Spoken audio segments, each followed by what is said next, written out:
Encontre em Mateus 2, de 1 a 12. Mateus 2, de 1 a 12. Amém, irmãos?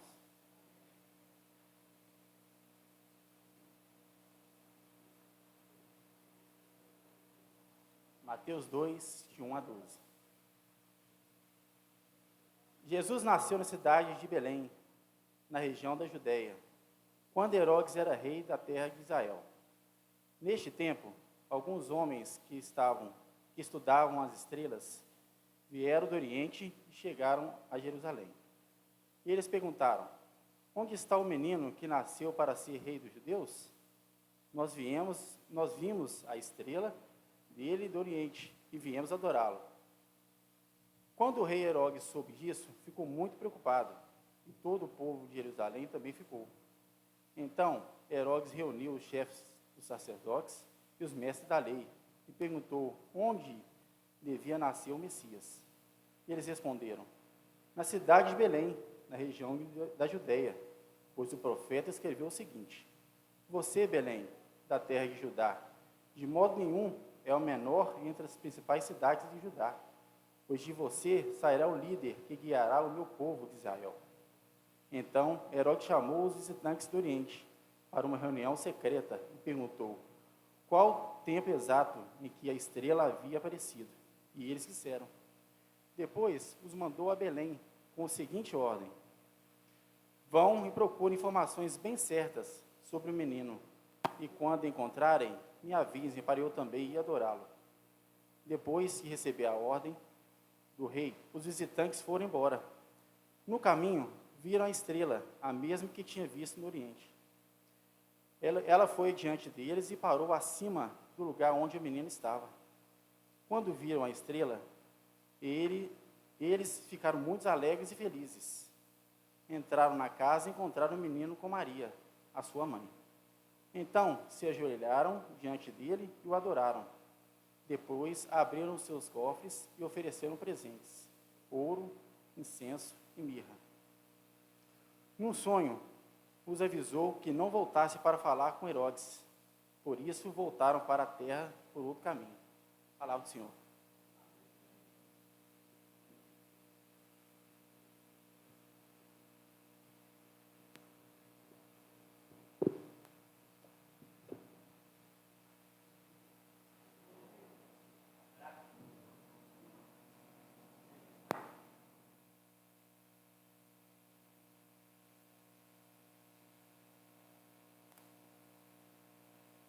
Obrigado, como é que fala? Eu estou muito feliz hoje, graças a Deus. E antes de nós tratarmos do assunto que o Lucas leu, obrigado, Lucas, pela leitura, muito obrigado, né? Nós precisamos de mais Lucas na igreja. Lucas me ligou durante a semana, pediu o texto, mandei para o Lucas. Depois, Deus mudou meu coração para falar de outro assunto, mandei outro texto para o Lucas preparou com outro texto. Que Deus possa abençoá-lo. Continue com zelo, com seriedade na causa do Senhor. E a gente precisa de mais Lucas na igreja. Mas eu queria pedir para você um favor, mas é quase que eu estou te rogando, estou te implorando.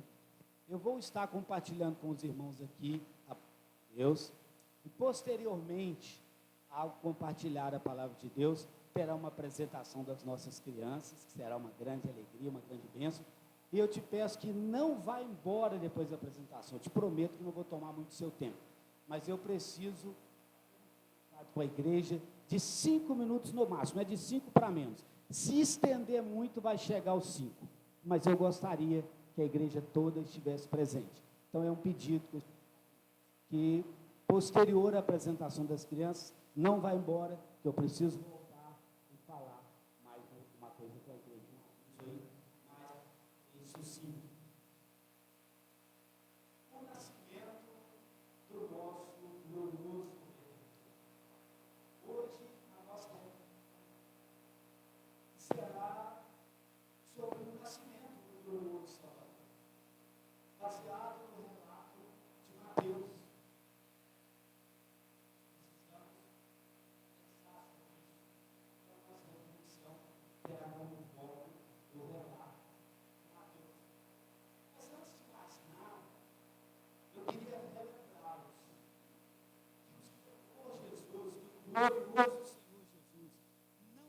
menino Jesus, conforme, infelizmente, é muito celebrado nessa data.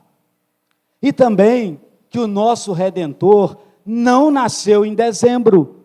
Jesus não nasceu no mês de dezembro. E os estudiosos sabem que as datas em história não são cravadas. As datas em história não são exatas, são por aproximação. Então é bem provável que Jesus nasceu em meados do mês de abril. Nada a ver com o mês de dezembro. Mas aí paira uma pergunta: qual é a origem da festa nesse mês? A teoria mais aceita ultimamente, a mais comum, é que o Natal, enquanto comemoração cristã, teve a sua origem em festas pagãs que existiam em meados de dezembro, nos tempos do Império Romano. Então, a teoria mais aceita hoje é que essa comemoração nesse mês teve essa origem. Mas um dos detalhes mais importantes é que a data do nascimento de Jesus não é mencionada na Bíblia. Se você pesquisar na Bíblia, não tem uma data mencionada. E além disso, não existe fatos documentais, prova documental, que realmente afirme que Jesus nasceu nesse dia tal, o dia em que Jesus nasceu. Não existe uma prova documental do dia que Jesus nasceu. E aí vem uma pergunta: por que eu estou abordando esse assunto? Por que se realmente não é nessa data, por que vamos abordar isso? Será errado, uma outra pergunta, celebrar essa festa que as pessoas chamam de Natal? Ou festa do nascimento de Jesus? Será errado? É claro que não. Claro que não. Celebrar é sempre bom. Comemorar é sempre importante. Especialmente a pessoa a quem comemoramos. O som lá está conseguindo atrapalhar, mas talvez esse é o foco. É interessante a gente pensar que, a despeito da data, a despeito dos meses, irmão, Daniel, por gentileza, você pode fechar a porta? Vamos ver se ajuda.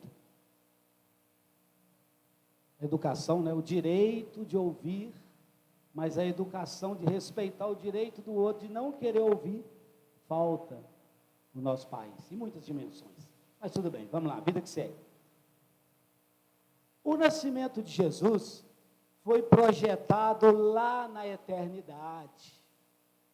O nosso glorioso Redentor, o nosso glorioso Salvador, foi projetado na eternidade. Esta agenda do nascimento do glorioso Redentor, ela já estava estabelecida antes da criação do mundo, antes da criação do homem. Deus não trabalha com segundo plano, Deus não trabalha com plano B. Deu ruim, pecou, então você precisa ir lá. Não, Deus não trabalha com esse tipo de coisa. O nosso glorioso Redentor, a encarnação de Deus, o Deus que se fez carne, já estava projetado lá na eternidade, antes da criação do mundo e antes de todas as coisas. O nascimento de Jesus foi profetizado aí durante todo o Velho Testamento. Lá em Gênesis capítulo 15, ele é a semente que esmagaria a cabeça da serpente. Todo o Velho Testamento aponta para Jesus e aponta para esse grande e glorioso dia, independente da data. O dia é grande, o dia é glorioso. E nós temos inúmeras figuras de Cristo no Velho Testamento. Ele é também representado no Cordeiro, cujo sangue foi passado nas vergas das portas, lá nos umbrais das portas, e livrou os israelitas da morte fatídica. Então, ele é a semente da mulher, ele é o cordeiro lá no Egito, ele é simbolizado como a nuvem durante o dia. Você se lembra? quando os israelitas caminhavam, durante o dia, o sol ardente no deserto, e o Senhor, Jesus, o glorioso, o nosso glorioso Redentor, aquele que nos protege, era simbolizado ali na nuvem que os conduzia durante o dia. E à noite, nas densas trevas do deserto, ele é a coluna de fogo que o povo se orientava para poder seguir. Esse é Jesus. Ele é o pão que desceu do céu. Ele é o pão que sustentou o povo de Deus lá no deserto. Está lá em Êxodo capítulo 16. Ele é a água da rocha, que saciou a sede de milhares de israelitas na peregrinação rumo à terra prometida. Jesus é Jesus. Muito mais, infinitamente mais, nem se compara com essa ideia do menino em uma estúpida manjedoura. Aliás, manjedoura era um coxo onde os animais comiam. O glorioso Senhor é muito mais do que aquele menino. Quem é Jesus? Ele é o maravilhoso conselheiro, que está lá em Isaías. Ele é o Deus forte, ele é o Pai da eternidade, ele é o príncipe da paz. Ele é o sol da justiça, ele é a brilhante estrela da manhã. Esse é Jesus. Então, realmente, Jesus não é um menino frágil, numa manjedoura estúpida. Ele é o Cordeiro de Deus que tirou o seu pecado, que tira o seu pecado e que tira o meu pecado. Ele é o Cordeiro de Deus que tira o pecado do mundo. E não há pecado que não seja lavado no precioso sangue do Cordeiro de Deus. Ele não é um menino de Jesus. Interessante que Deus, juntamente com Jesus, eles prepararam o nascimento do glorioso Salvador. E foi preparado não apenas no céu, mas também na terra. Deus preparou um povo com uma língua universal, o povo grego. E esse povo trouxe para o mundo, naquela época, uma língua universal. Quando um grande estadista, morreu jovem, Alexandre o Grande, helenizou o mundo, influenciou a cultura grega pelo mundo todo. Essa língua, a língua grega, tornou-se uma língua universal. Deus preparou o povo romano para dar ao mundo uma lei universal. Os estudiosos de direito, os bacharéis em direito, sabem disso aí. O maior legado de direito da humanidade vem do direito romano. Então Deus preparou um povo para trazer uma lei universal. E Deus preparou também um povo, o povo judeu, para trazer ao mundo as Escrituras, a palavra de Deus. A palavra universal de Deus veio através desse povo. E deste povo, Deus fez nascer o nosso glorioso Redentor. Por isso, eu quero te incentivar a celebrar, a despeito da data. Que você não seja iludido com a data, mas a despeito da data, eu quero te incentivar a celebrar o nascimento de Jesus, porque tudo foi apontado para Ele, porque dele e por Ele, e para Ele são todas as coisas. A Ele seja a glória eternamente, a Ele seja a sua vida, a Ele seja a sua dedicação, nele esteja a sua esperança, nele estejam as suas convicções, porque Ele é o glorioso Redentor.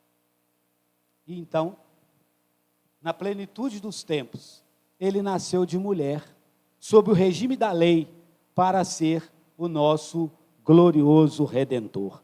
E diz a Bíblia, quando nós vamos lá para João, que o verbo eterno, o verbo pessoal, o verbo divino, o verbo autoexistente, o verbo onipotente, o verbo onipresente, o todo-poderoso, se fez carne e habitou entre nós, cheio de graça e cheio de verdade. E vimos a sua glória como a glória do unigênito do Pai. E você conhece a glória de Jesus. Você que me ouve aqui agora em particular, você conhece a maravilhosa glória de Jesus. Você desfruta da maravilhosa graça de Jesus. Então, celebremos, porque a data não importa. Vamos celebrar sempre o nascimento daquele que nos dá vida. Ele nasceu para nos dar vida. 3 verdades no texto, e nós vamos delongar menos. Vamos delongar um pouco mais na segunda parte, depois da apresentação. Claro que não vou delongar, claro que preciso respeitar o seu tempo. Mas 3 verdades nesse texto que o Lucas leu para nós, que nos chama muito, mas muito a atenção. Vamos ver se eu consigo voltar no texto aqui facilmente. Consigo? Estou bom. E aí a gente acompanha junto e ganha tempo para você não precisar de abrir a sua cópia aí. Está voltando. Essa é a leitura. Tendo Jesus nascido em Belém da Judéia, em dias do rei Herodes, eis que vieram uns magos do Oriente a Jerusalém. Só para a gente entender, é bem provável que esses magos fossem astrólogos, porque eles viram a estrela, talvez observavam as estrelas. E também há uma possibilidade histórica, a Bíblia relata, não tece, Mateus não entra em detalhes como Lucas entrou, mas há uma possibilidade de que eles estavam vindo da Pérsia, cerca de 1000 quilômetros de distância de Jerusalém. Então, tendo Jesus nascido em Belém da Judéia, só para a gente sintonizar aqui também, Belém da Judéia ficava aproximadamente 10 quilômetros de Jerusalém. É algo que, a pé, você pode gastar aí 1h30 para chegar de um ponto desse ao outro. Então, você precisa entender isso. E José, anteriormente, só para entender o contexto aí, ele estava em Nazaré, Nazaré lá no norte do país, Belém da Judéia lá no sul. Mas Deus é Deus. E Deus vai e coloca no coração do César Augusto que os cidadãos ali deveriam recensear-se. Porque a palavra não pode mudar nem uma vírgula, nem uma letra. Os profetas haviam falado que Jesus nasceria em Belém da Judéia. E José estava em Nazaré. E Maria estava grávida. Mas Deus é Deus. E aí vem o recenseamento, José, por ser da linhagem de Davi, sai, vai alistar lá na sua terra e tal, e a gente já sabe a história. E aí, esses magos, tendo Jesus nascido em Belém da Judéia, em dias do rei Herodes, só mais um minuto aqui, o Novo Testamento fala de 4 Herodes, a gente precisa identificar esse aqui. Esse é Herodes o Grande, havia Herodes Antipas, e havia Herodes Agripa I e o Herodes Agripa II. Então o Novo Testamento fala de 4. Esse aqui era o considerado grande. Se fosse um político hoje, ele era considerado um grande empreendedor, porque esse homem reformou o templo, que era simples, quando Zorobabel o refez pela segunda vez. Mas reformou de forma simples. Aí esse grande, aí o Herodes o Grande, ele reformou esse templo de uma maneira que tornou-se ali uma das maiores belezas religiosas da antiguidade. Mas vamos caminhando aqui com o que mais interessa.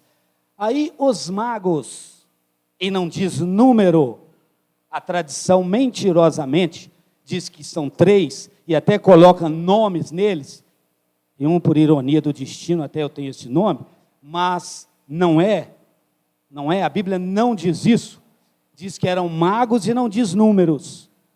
Talvez na Bíblia dos tradicionais aí, dos criadores de história, possa dizer isso, mas a Escritura Sagrada não. Então os magos do Oriente foram a Jerusalém e perguntaram: onde está o recém-nascido rei dos judeus? Porque vimos a sua estrela no Oriente e viemos para adorá-lo. Até aqui tudo bem. Tendo ouvido isso, alarmou-se o rei Herodes. Agora, por que é que um homem, que um rei, se alarma com o nascimento de uma criança? Eu não vou voltar no Herodes, porque eu não vou ficar pregando Herodes aqui. Eu vou pregar Jesus, o glorioso Redentor, o Salvador. Mas esse homem, ele tinha uma espécie de obsessão pelo poder. Esse homem era terrível. Esse homem havia casado 10 vezes. A última mulher dele, o último casamento dele, chamava-se Mariana, a 10ª. E ele mandou matar essa mulher com medo que ela usurpasse o seu poder. Os 2 filhos desse homem, ele mandou estrangulá-los, porque o imperador os chamou para Roma, e eles foram para Roma. Aí a irmã dele, a Salomé, disse para ele que os rapazes iriam voltar mais preparados do que ele, e que iam assumir o poder. Aí, como ele tinha obsessão pelo poder, ele mandou estrangular, esganar os próprios filhos. Ao ponto que levou o imperador a falar que era melhor ser filho de um porco do que ser filho do Herodes. Mas deixa esse homem para lá, vamos caminhar. Então ele alarmou, e com ele toda Jerusalém. Por que a cidade alarmou? Porque a cidade já conhecia a crueldade desse homem e sabia que, em ameaça do reino dele, do poder dele, haveria um outro banho de sangue em Jerusalém, como já vinha acontecendo, que ele mandou matar toda a dinastia que antecedeu, ele mandou matar toda a família da esposa dele, e vai por aí afora as atrocidades desse déspota que tinha uma obsessão pelo poder. Então, olha o que ele fez. Convocando todos os principais sacerdotes e os escribas do povo, indagava deles onde o Cristo deveria nascer. Aqueles que estavam perto eram sacerdotes, eram escribas, entendiam da lei, conheciam bem da lei de Deus. Ele chamou a eles, interrogou deles. Aí eles responderam: em Belém da Judéia, responderam eles, porque assim está escrito por intermédio do profeta: e tu, Belém, terra de Judá, não és de modo algum a menor entre os principais de Judá. Eles caminhou. Aí eles continuam a responder: porque de ti sairá o guia que vai apacentar Israel e tal. E aí o que esse homem fez? Ele chamou secretamente os magos e inquiriu. Inquirição é um negócio mais torcido. Inquirir uma testemunha, dá uma torcida nela. Hoje não pode mais. O Estado, hipocritamente chamado de Estado democrático e de direito, não pode mais inquirir. Mas ele inquiriu com precisão quanto ao tempo em que a estrela apareceria. E, enviando-os a Belém, disse-lhes: olha como é que ele é dissimulado, olha como é que ele era hipócrita, que Deus nos livre da hipocrisia, que Deus nos livre de sermos pessoas dissimuladas. Aí ele disse: ide informar-vos cuidadosamente a respeito do menino, e quando o tiverdes encontrado, avisai-me, para que eu também possa ir adorá-lo. Mentiroso, hipócrita. Ele não queria adorar ninguém, ele queria matar Jesus. Depois de ouvirem o rei, a aplicação para nós vamos tirar a partir de agora. Depois de ouvirem o rei, partiram. E eis que a estrela que viram no oriente os precedia, até que chegando parou sobre onde estava o menino. E vendo eles a estrela, alegraram-se com grande e intenso júbilo. Entrando na casa, viram o menino com Maria, sua mãe. Prostando-se, o adoraram e, abrindo os seus tesouros, entregaram-lhe 3 ofertas. A gente precisa falar rapidamente das 3 ofertas: ouro, incenso e mirra. Ouro é presente que se dá a rei. Aqueles homens, aqueles magos, que a Bíblia não chama de reis, aqueles magos que a Bíblia não registra números, reconheciam que aquele menino ali era rei e deram ouro. Aqueles magos também reconheciam que aquele menino é Deus, era Deus, porque incenso, sobe para incenso a Deus, são as orações dos santos, e Deus realmente merece, Deus recebe as nossas orações, as nossas vidas, como um incenso aromático. E eles também reconheciam que a mirra era um unguento que era usado para embalsamar os corpos, e eles reconheciam que aquele menino haveria de morrer. Estavam tão longe e tiveram um entendimento bem maior do que aqueles que estavam tão perto. Os escribas e os sacerdotes, o texto não registra, eles não saíram de Jerusalém. para ir em Belém da Judéia. Cerca de 10 quilômetros. Percurso que dá para fazer com 1h30 a pé. Mas aqueles estrangeiros, talvez prosélitos, aqueles estrangeiros vieram de tão longe para reconhecer que ali não era apenas um menino. Cuidado, meu amado irmão. Cuidado, minha amada irmã. Para que o nosso conhecimento, para que a nossa proximidade física não nos afaste do Salvador. Cuidado. Vigia. Esteja atento. Não permita essa situação paradoxal, que ao mesmo tempo está tão perto e possa estar tão longe. Mas siga o exemplo daqueles magos. Voltando aqui para a gente concluir, porque tem mais falação depois.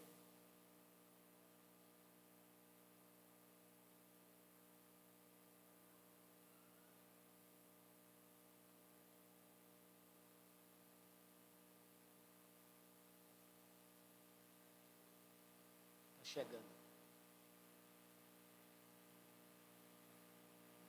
3 verdades que nós podemos tirar do texto.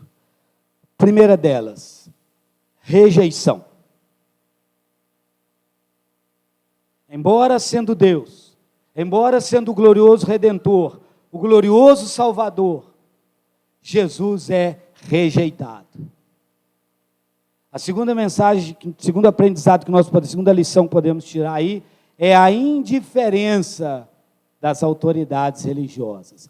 Eles foram ao rei dar a informação, mas o texto não registra a preocupação deles em procurar o verdadeiro rei que havia nascido. E a terceira lição, a adoração por parte dos estrangeiros. Eu concluo essa parte, rogando a você que não rejeite Jesus, que não rejeite as instruções de Jesus, que não rejeite a bondade de Jesus, que não rejeite o caminho de Jesus. E eu quero rogar a você, não seja indiferente à graça de Deus. Renda-se a Jesus. Entregue a sua vida a Jesus. Não é apenas no ato do batismo, que muitos nós já fizemos aqui há quase 4 décadas. Mas entregue verdadeiramente a sua vida a Jesus. Entregue o seu caminho, entregue o seu destino, entregue os seus pensamentos, entregue a sua família, entregue o seu projeto de vida a Jesus. E não seja indiferente. E a terceira e última lição, adore-o, porque Ele é digno da sua adoração. Que o Senhor te abençoe, que o Senhor te guarde. E eu te peço, após a apresentação, me dê mais 5 minutos, que nós temos um aviso para compartilhar com a igreja. Que o Senhor te abençoe.